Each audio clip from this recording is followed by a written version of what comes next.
Bonsoir, on est au Parc Sainte-Bernadette. On est le 19 octobre 2012. On est ici à la Nuit des Sans-Abri. La Nuit des Sans-Abri, ça fait 23 ans que ça existe au Québec. Ça a lieu dans 27 villes au Québec. Ici, à Hull ou à Gatineau, c'est la 10e Nuit des Sans-Abri. Le sens de la Nuit des Sans-Abri, c'est premièrement de se solidariser, dans le fond, avec ces milliers de personnes qui vivent carrément dans la rue ou qui ont des problèmes de logement. Parce que l'itinérance, c'est pas juste quelqu'un qui est toujours dans la rue. C'est des gens qui, pour une raison ou pour une autre, à un moment dans leur vie, se retrouvent dans la rue ou ont des difficultés. Et ces gens-là, ils sont de plus en plus nombreux. On en retrouve de plus en plus. Donc, le but de cette nuit-là, c'est de montrer notre solidarité avec eux autres. Donc, ça, on est toujours à la Nuit des Sans-Abri. La Nuit des Sans-Abri, c'est un lieu de rassemblement, de solidarité. Il y a plein de monde ce soir, c'est vraiment merveilleux. Puis en plus, on a une température idéale. Mais il y a aussi toutes sortes d'activités qui se passent ici. Bon, il y a de la musique, il y a des spectacles qu'on entend. Ici, il y a un endroit où les gens étaient invités à apporter des vêtements qui sont disponibles justement pour les itinérants, pour les sans-abri. Donc, c'est des vêtements d'hiver essentiellement parce que l'hiver s'en vient. Donc, les sans-abri, les itinérants peuvent se servir ici. On a des kiosques aussi, bon, on sert de la nourriture, du café, etc.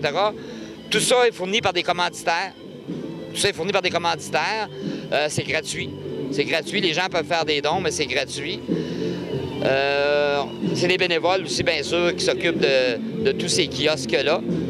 Okay. Donc, c'est une soirée animée ou une soirée où les gens partagent, échangent dans tous les sens du mot. Donc, c'est vraiment quelque chose de particulier. On a ici, justement, on a des bénévoles. On va aller les rencontrer, des bénévoles qui offrent la soupe gratuitement. On va aller les rencontrer, si vous voulez. Bonsoir. Bonsoir. Bonsoir. Vous servez de la soupe. Moi, je sais qu'elle est bonne, votre soupe, je vous connais, là. Mais je vais te demander de te présenter, puis peut-être de nous expliquer un peu qu'est-ce qui t'a amené à venir ici, pourquoi tu te sens touché par ce qui se passe, puis que tu as eu le goût de participer à ça. OK, ça c'est. OK, c'est une question en 3 parties. Oui. Puis tu peux en rajouter. OK, bien, je m'appelle Jean-Pierre Maheu. Puis je suis cuisinier de métier. Puis je viens ici, ça fait 2 ans qu'on vient faire la soupe, moi et ma conjointe qui est hors caméra, là. Mais On va essayer de l'attraper. depuis quelques années, on fait de la soupe dans la rue, à différents événements communautaires. Puis autres. Là, ça fait 2 ans qu'on fait la Nuit des Sans-Abri. C'est quelque chose qui nous touche parce que, comme tu as dit, il n'y a personne qui est à l'abri de ça. Puis, c'est juste pour te donner, tu sais, un peu, là, parce que c'est important de...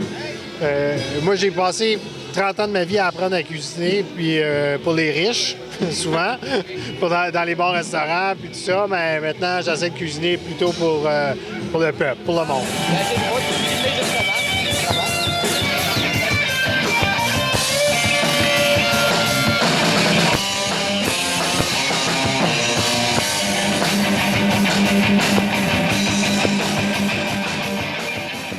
Mon ami Françoise Boivin, qui est maintenant députée de Gatineau à Ottawa, mais avec qui j'ai travaillé pendant des années.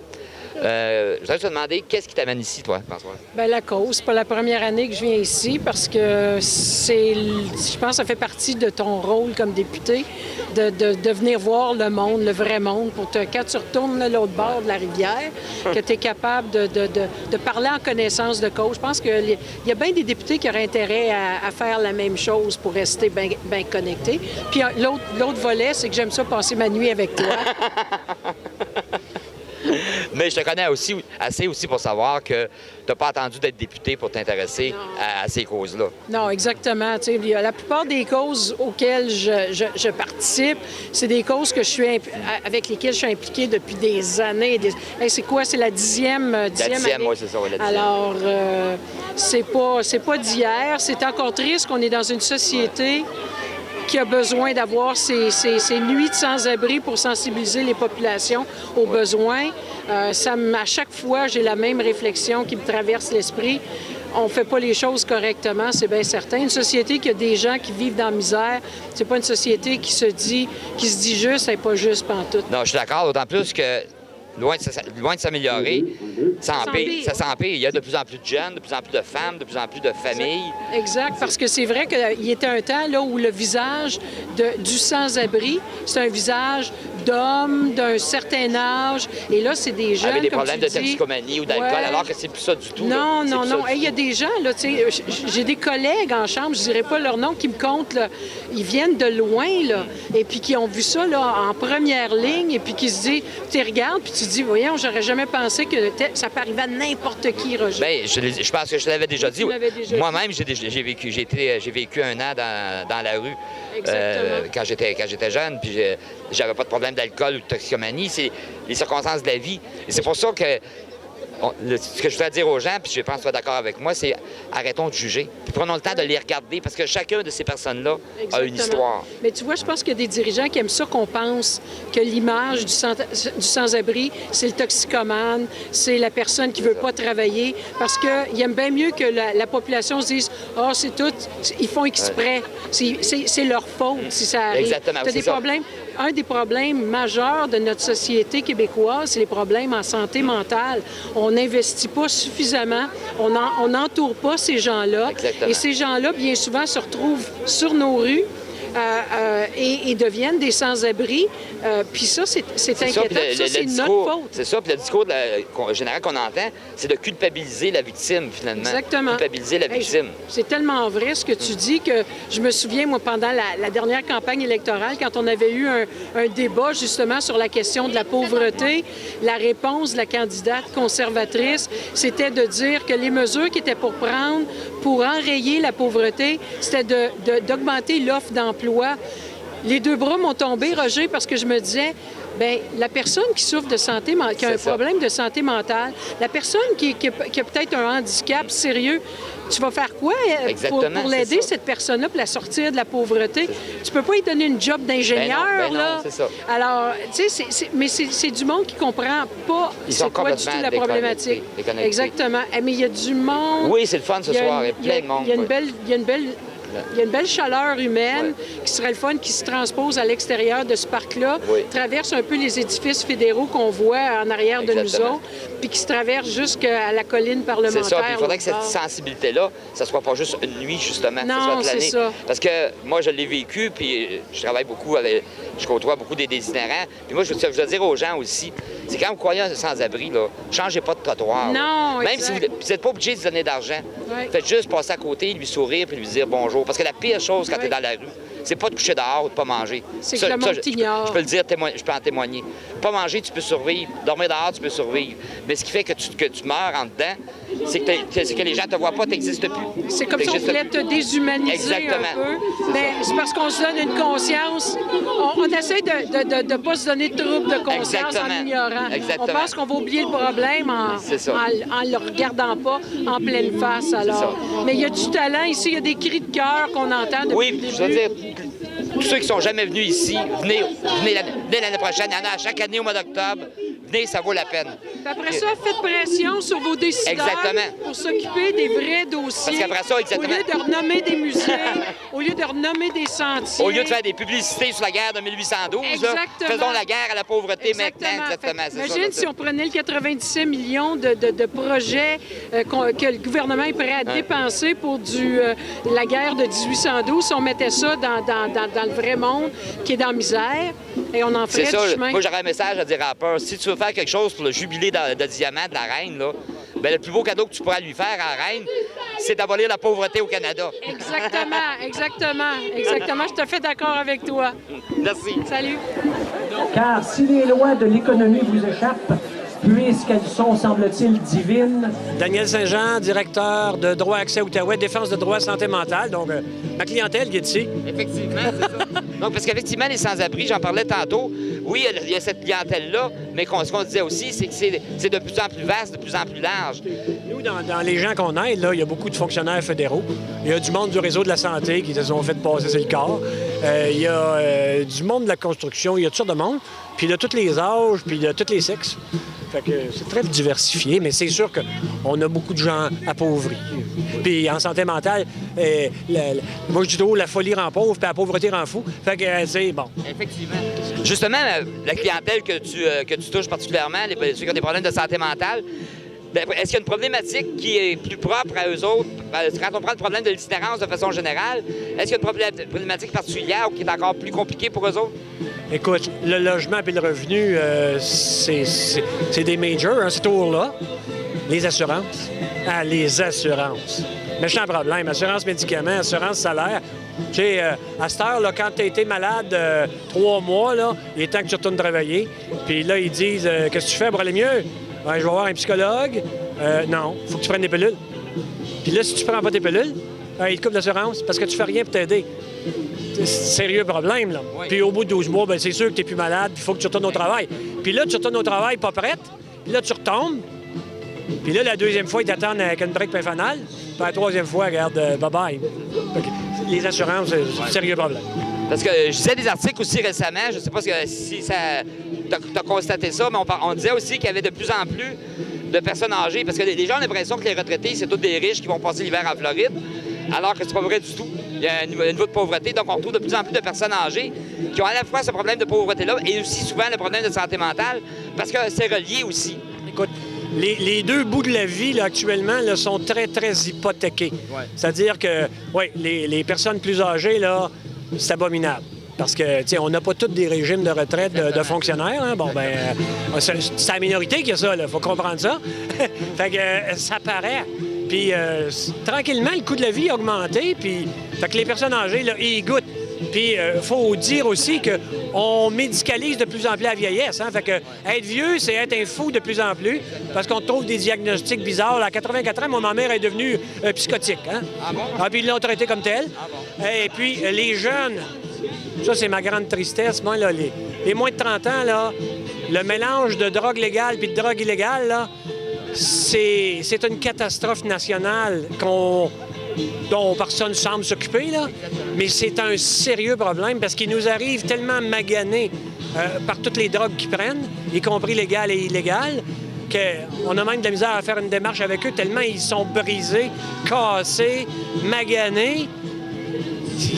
J'avais un jeune, là, il n'y a pas longtemps, là. Il est sous curatelle, 24 ans, il est sa dialyse, il est en attente d'une transplantation du foie. OK? C'est épeurant, puis c'est triste au bout, c'est tous des beaux jeunes, tu sais. Puis le monde médical comprend pas que quand tu as 20 ans, là, puis que les pilules qu'ils te donnent parce que tu as un problème de santé mentale, ça te fait prendre 60 livres, tu sues comme un cochon, tu bannes plus, puis... Bien, moi, quand j'aurais eu 20 ans, là, j'aurais pas voulu perdre ces 3 affaires-là, hein? Parce que c'était l'âge où tu te cherches un partenaire de vie, puis c'est l'âge où tu as envie de baiser. Bien, passez-vous de ça, puis restez tranquille. Fait qu'il y a mieux la drogue illégale, avec laquelle ils ont du fun à court terme, mais qui est magane tellement à long terme. Puis l'autre les handicape socialement tellement qu'ils refusent. Puis personne ne s'occupe de ce problème-là, tu sais. Donc, on est toujours à la nuit des sans-abri au parc Sainte-Bernadette. Puis, je viens de rencontrer un autre ami que je connais depuis longtemps, Emmanuel. Emmanuel est propriétaire de bar dans le Vieux Hall, ici. Je peux te demander, qu'est-ce que tu viens faire ici, finalement? Bien, j'ai reçu l'invitation, fait que je suis venu. Ouais. J'ai un ami à moi qui est dans l'organisation. Ils ont mis beaucoup de temps à monter cet événement-là. C'est un événement de sensibilisation qui est très, très bien organisé, soit dit en passant. Donc, je trouvais que c'était important de venir faire un tour puis de donner un coup de pouce. Puis en tant que propriétaire de commerce, justement, dans le Vieux Hall, on sait que le problème de l'itinérance, il est concentré beaucoup, justement, dans le Vieux Hall. Toi, c'est quoi ton sentiment face à ça? Est-ce que tu observes des choses? Est-ce que, je sais pas, il y a des constatations que tu fais? Bien, c'est certain. L'itinérance, je veux dire, on le voit, on le vit à tous les jours. C'est visible partout, justement, spécifiquement au centre-ville. En ayant des commerces au centre-ville aussi, justement, on est plus apte à prendre acte de ça. Donc, encore là, je pense que ça nous rend peut-être justement un peu plus sensibles à la cause. Puis je pense qu'aussi, chaque petit geste compte. Le fait d'être ici ce soir compte, le fait d'en parler compte, parce que je pense que c'est surtout ça que l'événement vise à faire, c'est de susciter des discussions entre les gens. Je pense que la sensibilisation, ça commence par là, premièrement. Donc, pour moi, c'est une réussite. De faire une autre rencontre. Je vais te demander, je te connais, mais je vais te demander de te présenter. Diane Tremblay, directrice d'entraide familiale de l'Outaouais, un organisme membre du CRIO, le collectif de lutte à l'itinérance en Outaouais. Donc, tu es vraiment au cœur de la problématique, là. On est au cœur de la problématique, oui. Moi, je te demanderais, toi, ce que tu vis, mon côté, tu es au cœur, est-ce que vraiment la situation s'améliore, se détériore, ou est-ce qu'il y a un changement depuis le temps que tu es là-dedans? Est-ce que tu vois des changements? Bien, je dirais pas que la situation s'améliore, mais pas du tout. D'une part, parce que le niveau de pauvreté n'a pas diminué, augmente pour les personnes, pour les familles. Il faut comprendre qu'on travaille pour les personnes qui sont en situation d'itinérance ou à risque d'itinérance. Oui, parce que c'est ça. Ça, il faut que les gens comprennent aussi. Tant qu'on parle d'itinérance, c'est pas nécessairement les gens qui sont dans la rue, mais c'est les gens qui sont sur le bord, comme souvent, qui sont à risque d'itinérance. Ou ça peut être des gens aussi, comme on a des jeunes, par exemple, qu'on ne voit pas nécessairement sur la rue, mais qui peuvent être dans des maisons d'hébergement, qui peuvent être des amis, qui peuvent se promener de divan en divan. Et la situation économique, c'est pas du tout amélioré pour ces personnes-là. Les ressources sont très peu améliorées aussi. Alors, c'est vraiment, je dirais, comme extraordinaire que ces personnes-là aient le courage de continuer de survivre, de trouver des moyens de s'organiser, puis que les organismes communautaires puissent continuer de faire des bouts avec ces personnes-là. Des moments comme ce soir, c'est des moments, je te dirais, d'espoir parce que c'est un moment de solidarité, c'est un moment où on est aussi avec la communauté, où les gens viennent se sensibiliser, viennent pour mieux comprendre, mais c'est un défi qu'il faut relever constamment et continuellement. Oui. Puis au niveau politique, si on fait de la politique, moi, l'impression que j'ai, c'est que les politiques des différents paliers de gouvernement, depuis déjà plusieurs années, contribuent d'une certaine façon à aggraver le problème. Bien, c'est sûr, parce que, tu sais, si on prend, par exemple, au niveau des revenus, qu'on pense aux gens qui reçoivent l'aide de dernier recours, généralement appelée l'aide sociale, il n'y a pas eu d'augmentation significative. C'est quand les personnes seules vivent avec 580 quelques piastres par mois, ils n'ont pas vraiment les moyens de se payer un logement, de se nourrir, de s'habiller convenablement. Les deux, manger ou se nourrir. Manger, c'est ça, manger ou se loger. La situation des familles est aussi très critique. Puis on peut pas dire que ça a été un sujet très présent non plus dans la dernière campagne électorale, malheureusement. Alors, c'est pas... ça prendrait vraiment des grands coups de barre dans la lutte à la pauvreté et à l'itinérance, mais on sent pas que ce grand coup de barre-là est sur le point d'arriver, là. Ça va prendre encore bien de la job pour que ça arrive. Donc, c'est clair que c'est pas une priorité pour les différents gouvernements. Non. Puis au niveau fédéral, bien, c'est encore moins une priorité. Les organismes de lutte à l'itinérance, on a un programme qui a été renouvelé pour 2 ans, incluant cette année, puis l'an prochain, mais ensuite, on ne sait pas ce qui va arriver. C'est toujours sans augmentation de budget. Qu'on pense aux personnes que l'assurance-emploi, où les conditions se sont détériorées. Puis c'est souvent ça, le cycle infernal, tu sais. C'est les gens ont un job, perdent leur job, l'assurance-emploi, puis après ça, l'aide sociale, là, c'est une dégradation des conditions. Puis les conditions économiques puis les conditions sociales sont plutôt moroses par les temps qui courent, surtout quand on pense à ici, la région dans laquelle on est, avec les coupures. Puis tout ça, c'est interrelié, là. Ah oui. Tu vois, une ressource comme la nôtre, nous, on recueille des meubles, des vêtements que les gens nous donnent puis qu'on redonne à des personnes, des familles qui sont en situation de pauvreté, d'itinérance. Bien, depuis qu'on est dans le climat des coupures au niveau du gouvernement fédéral, on reçoit moins de dons. Il faut travailler encore plus fort. Puis je parle pas de dons en argent, là. Tu sais, je parle de... Alors, tout ça, c'est très interrelié. Oui. OK, donc, pour toi, comme celle-là, ce soir, bien, c'est pas la première, c'est la 10e ici dans la région. C'est extrêmement important, ne serait-ce que pour, justement, la prise de conscience et la sensibilisation que ça amène. Oui, c'est important, surtout que ça se passe dans 27 municipalités du Québec en même temps. Alors, on a toujours espoir que ces moments-là aient un peu un effet de choc, hein, pour dire « Hey, ça existe ». Parce qu'il y a toujours la période des fêtes, hein, où les gens là, sont plus sensibles, prennent plus conscience, il fait fret, il y a du monde dans la rue, où il y a des gens qui n'ont pas tout ce dont ils ont besoin. Mais cette réalité-là, elle ne se vit pas juste à Noël, elle se vit toute l'année. Cette solidarité-là, il faudrait qu'elle dure toute l'année, pas juste dans le temps des fêtes. Oui, c'est ça. Bien, merci beaucoup. Bien, merci. OK, parfait. Donc, vous voyez, on a fait le tour du parc Sainte-Bernadette pour vous montrer un peu ce que ça avait l'air, la nuit des sans-abri. On vous rappelle que ça a lieu à chaque année. Ça a lieu à chaque année, au mois d'octobre. Un vendredi d'octobre, je pense que c'est le 3e vendredi d'octobre. Mais c'est annoncé partout, c'est publicisé. Ça a lieu dans 27 villes au Québec. Et à Hull, c'est toujours ici, au parc Sainte-Bernadette. Donc, on vous invite, ceux qui ne sont jamais venus, venez au moins une fois, ne serait-ce que pour sentir cette atmosphère qu'on retrouve ici, que vous retrouverez nulle part ailleurs. Ça vaut vraiment la peine. C'est sûr qu'il ne faut pas penser aux itinérants seulement qu'une nuit par année. Okay? Mais juste venir participer à cette activité-là, c'est quelque chose qui va vous marquer, je vous l'assure. Puis bien sûr, je vous invite à aller voir notre page Facebook. Puis bien sûr, écouter notre émission à Contresens, où on va parler encore une fois de sujets comme celui-là, des sujets qui touchent tout le monde dans le fond. Donc c'est ça qu'on voudrait que vous reteniez de cette soirée-là, que ce problème-là qu'on vous a montré ce soir, qu'on a illustré plutôt, le problème de l'itinérance, qui est manifesté ici à travers ces activités-là, qui sont des activités festives, mais qui permettent de se sensibiliser et de souligner ça, bien, il faudrait y passer à l'année et pas juste cette nuit-là. Mais cette nuit particulièrement, ça vaut la peine et on vous attend l'année prochaine. Merci beaucoup.